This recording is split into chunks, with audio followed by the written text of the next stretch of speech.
Halo sobat semua, jumpa lagi bersama channel YouTube saya. Beberapa hari yang lalu saya sudah upload video tentang kegiatan pretest bagian pertama.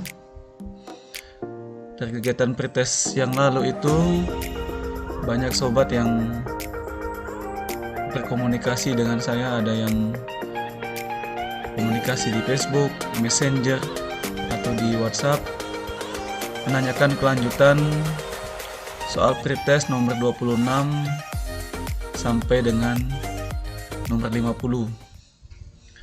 Begitu juga banyak yang bertanya tentang banyak hal terkait dengan kegiatan atau program guru belajar. Saya ucapkan terima kasih kepada sobat semua yang sudah bersedia menunggu video yang kedua ini, yang kali ini juga masih membahas tentang soal pretest. Namun sebelum sobat semua melanjutkan menonton video ini, tolong bantu untuk kemajuan channel ini, bantu tekan subscribe karena subscribe itu adalah gratis, dan teman-teman yang punya channel juga bisa berbagi dengan saya untuk bisa saya bantu juga subscribe. Terima kasih. Baik sobat semua, hari ini kita akan melanjutkan soal yang ke-26 sampai soal 50. Kita akan masuk ke halaman yang sebelumnya.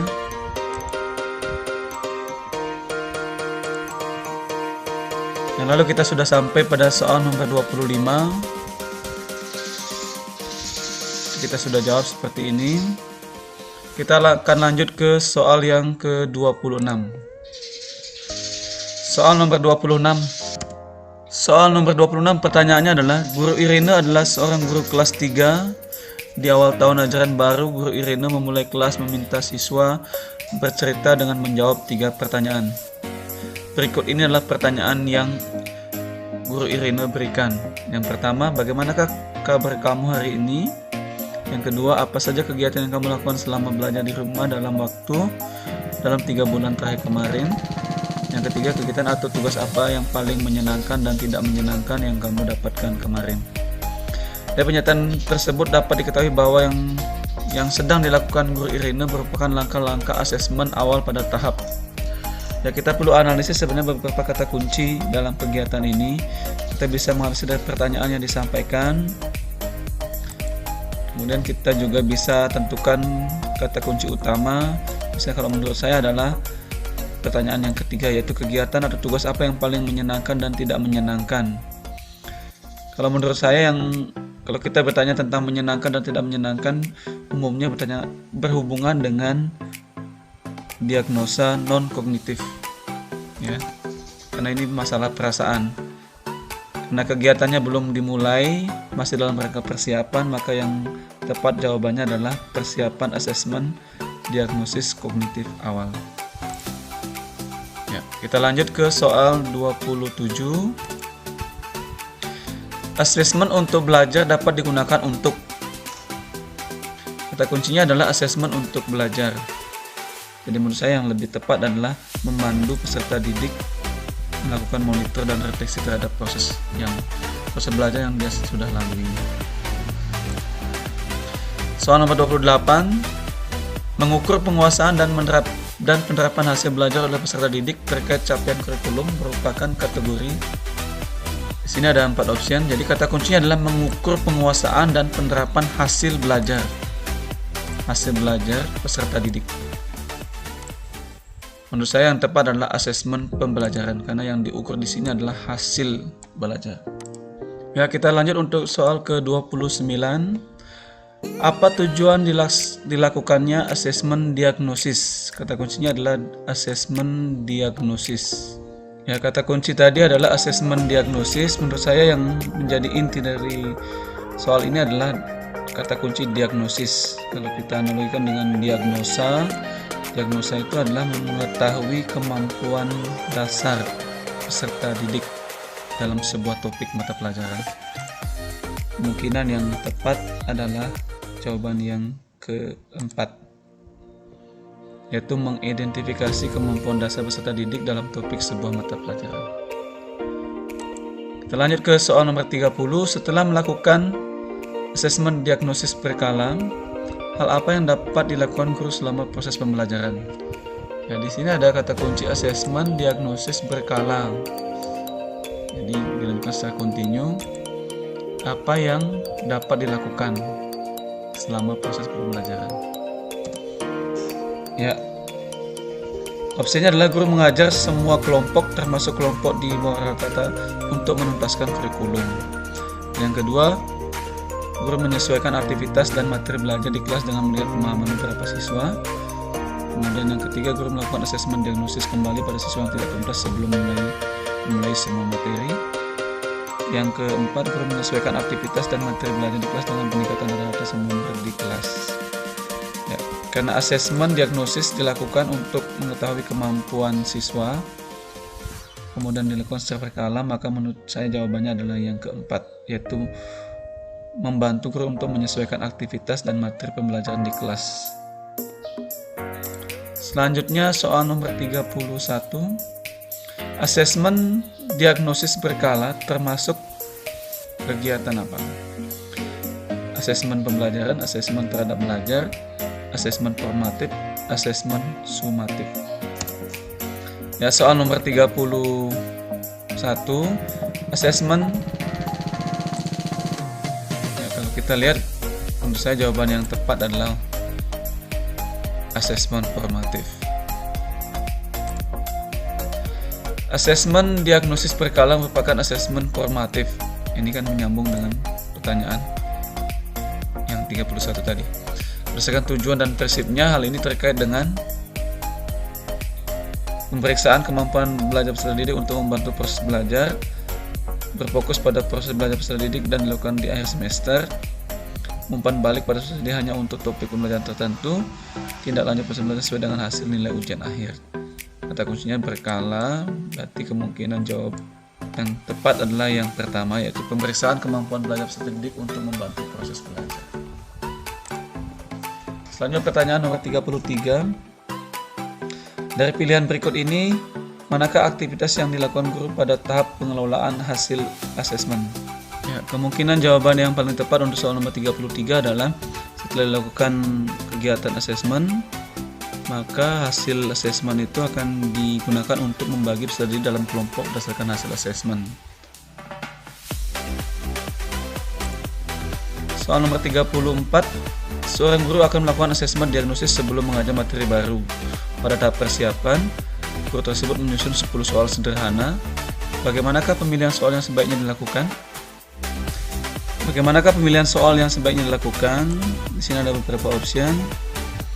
Ya, kalau menurut saya yang lebih tepat adalah pilihan yang pertama. Ya, kita lanjut ke pertanyaan nomor 35. Pembelajaran jarak jauh merupakan pembelajaran yang dilakukan dengan memberikan tugas melalui WA group atau email. Pembelajaran yang dilakukan dengan meminta murid mendokumentasikan semua kegiatan belajarnya. Pembelajaran diberikan melalui media elektronik, TV, radio, dan membuat catatan. Atau pembelajaran yang diberikan sesuai dengan kondisi murid. Ya. Yang tepat menurut saya adalah yang keempat. Jadi PJJ itu disesuaikan dengan kondisi dan kemampuan siswa, terutama terkait dengan teknologi. 36. Penggunaan televisi dan radio merupakan media dalam pembelajaran jarak jauh model. Kata kuncinya penggunaan televisi dan radio. Yang pertama, dalam jaringan atau online, luar jaringan atau offline, terpadu, memadukan, dan atau kunjungan guru. Ya, menurut saya yang tepat penggunaan televisi dan radio adalah terpadu. Ya. Dalam konteks pembelajaran jarak jauh, pertanyaan nomor 37, ada aktivitas pembelajaran sinkron dan asinkron. Prinsip pembelajaran sinkron adalah, ya, di sini ada beberapa opsi untuk jawaban pertanyaan pembelajaran sinkron, yaitu belajar dilakukan kapan saja, tidak ada jam tertentu. Kemudian yang kedua, murid dan orang tua dapat melihat materi belajar kapan saja, dapat mengulangi kembali dan menyesuaikan dengan keadaan rumah. Selanjutnya, menyatukan belajar berbasis proyek, membuat proyek bersama di waktu lain untuk kemudian didiskusikan bersama. Kemudian dalam Yang keempat, dalam pembelajaran ini guru dapat melihat langsung pemahaman murid atau keterampilan komunikasi saat itu juga. Sebenarnya kata kunci dari ini adalah pembelajaran sinkron itu, pemahaman saya adalah waktu yang real time, istilahnya mungkin kalau kita pahami ya. Real time itu artinya saat itu juga. Sementara kalau asinkron itu dia bisa tidak dibatasi jam, kapan saja tetap bisa dilakukan. Dengan demikian yang jawaban yang menurut saya yang tepat adalah yang keempat. Selanjutnya pertanyaan nomor 38. Guru Amir mengajar di daerah pedesaan yang tidak semua orang tua memiliki gawai atau telepon pintar, televisi atau radio. Pertanyaannya adalah model pembelajaran jarak jauh manakah yang sebaiknya digunakan oleh Guru Amir? Kata kuncinya tidak semua memiliki gawai. Opsinya adalah model PJJ dengan kelas daring, model berkunjung, model kelas luring berkelompok kecil, model PJJ melalui televisi. Kalau kita lihat, karena tidak semua memiliki telepon atau televisi dan radio, maka kemungkinan tidak bisa dilakukan secara online. Maka menurut saya yang tepat adalah yang ketiga, bukan model kelas luring berkelompok kecil. Selanjutnya untuk soal yang ke-39, konsep utama pembelajaran terpadu atau blended adalah guru menjadi sumber belajar utama yang menentukan keputusan pembelajaran. Kemudian yang kedua, pembelajaran berpusat pada peserta didik, di mana peserta didik mengakses sumber belajar daring maupun nulis secara mandiri. Ketiga, fasilitas internet menjadi sarana paling penting dengan fitur yang bagus dan menarik. Yang keempat, belajar tergantung pada ketersediaan fasilitas daring maupun luring. Menurut saya yang tepat adalah yang kedua, pembelajaran berpusat pada peserta didik, di mana peserta didik mengakses sumber belajar daring maupun luring secara mandiri. Soal nomor 40, saat melakukan pembelajaran dari rumah, seorang anak mulai merasa bosan untuk melakukan pembelajaran sementara. LKS yang harus ia kerjakan cukup banyak. Ya, ini biasanya kita lalui juga ya anak-anak. Ketika melakukan PJJ, anak umumnya biasanya bosan karena tugas banyak, semua mata pelajaran memberikan tugas. Apakah yang sebaiknya kita lakukan? Ya, di sini ada beberapa opsi yang bisa kita pilih, dan menurut saya yang paling tepat adalah mengganti dengan proyek lain yang tepat sesuai dengan tema pembelajaran. Ya, baik sobat semua, kita sudah sampai di soal yang ke-40. Sebelum kita lanjut, mohon berkenan sobat semua bisa bantu untuk kemajuan channel ini dengan menekan tombol subscribe dan tanda lonceng. Terima kasih. Baik sobat semua, kita akan lanjut ke soal yang ke-41. Pertanyaannya adalah mengumpulkan tugas pembelajaran melalui email, Google Drive, atau mengirimkan melalui aplikasi WhatsApp merupakan jenis aktivitas pembelajaran daring sinkron, daring asinkron, luring sinkron, luring asinkron. Ya, karena ini melalui email, Google Drive, dan WhatsApp, maka kegiatannya ini berarti sistemnya online atau daring. Daringnya sinkron atau asinkron, kita lihat karena tadi saya sudah jelaskan, sinkron itu real time, kalau asinkron itu adalah tidak terbatas waktu atau tidak real time. Maka pilihannya kemungkinan yang tepat adalah yang kedua, yaitu daring asinkron. Selanjutnya soal 42, sekolah memutuskan untuk melakukan pembelajaran tatap muka. Jumlah rombongan belajar yang banyak membuat sekolah harus membagi peserta didik bergiliran hadir selama 3 hari di sekolah. Di sisi lain, guru-guru merasa waktu yang diberikan masih kurang. Untuk mengatasi hal tersebut, manakah langkah yang dapat dipilih oleh guru? Ya, opsinya kita lihat dari 3 opsi ini, yang menurut saya yang tepat adalah karena tidak mungkin lagi kita menambah waktu pembelajaran di sekolah, maka yang kita lakukan adalah menambah waktu pembelajaran lewat internet atau pemberian lembar kerja atau modul sebagai pendukung, sehingga walaupun tidak tuntas kegiatannya di sekolah, siswa tetap bisa belajar di rumah. Nah, soal selanjutnya soal 43. Penggunaan media belajar seperti tape recorder, radio, dan telepon merupakan media belajar yang berjenis visual, audio, audiovisual, atau multimedia. Ini kan kalau kita lihat media ini semuanya hanya menghasilkan suara. Maka yang tepat adalah media berjenis audio.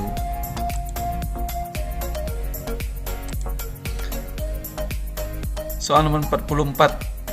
Definisi dari pengetahuan konten adalah pengetahuan mengenai proses dan praktik atau metode belajar mengajar, pengetahuan mengenai standar teknologi sederhana sampai yang canggih, pengetahuan mengenai tujuan belajar sampai evaluasi, pengetahuan mengenai mata pelajaran yang akan dipelajari.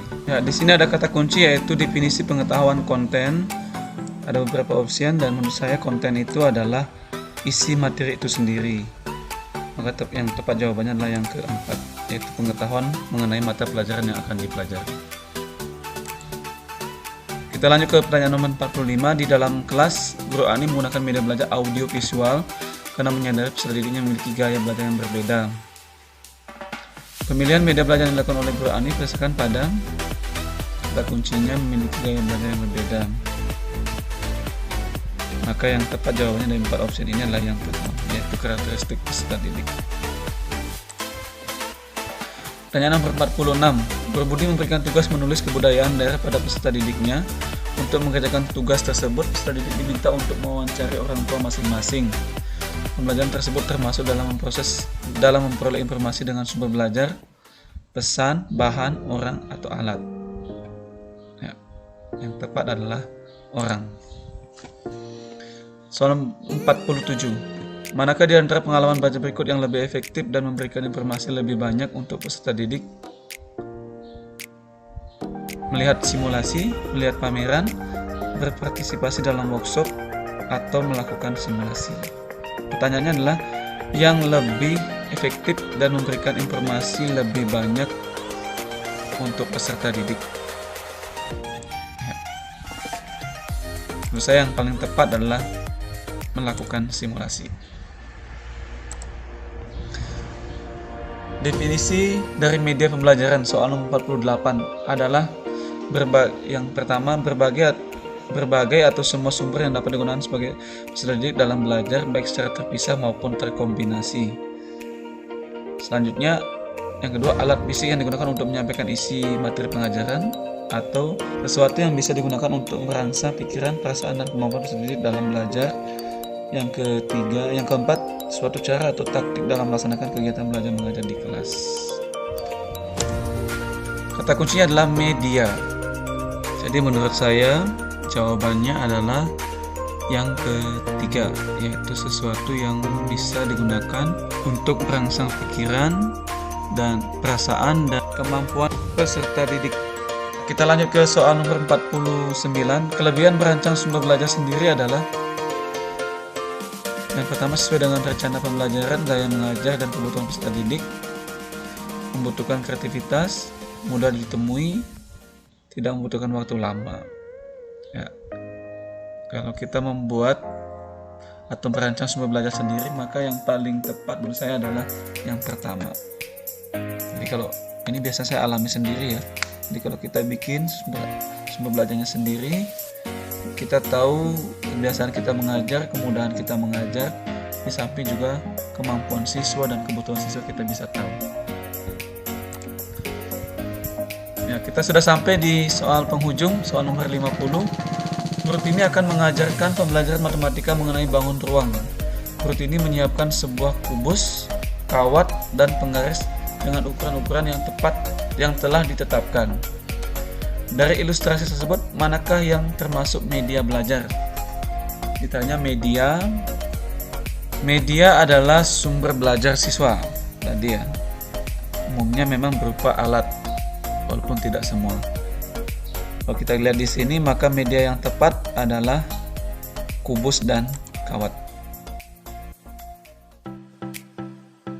Baik sobat semua, kita sudah sampai di penghujung soal. Untuk soal pretest asesmen pra program tahap 1, kita sudah sampai di soal nomor 50.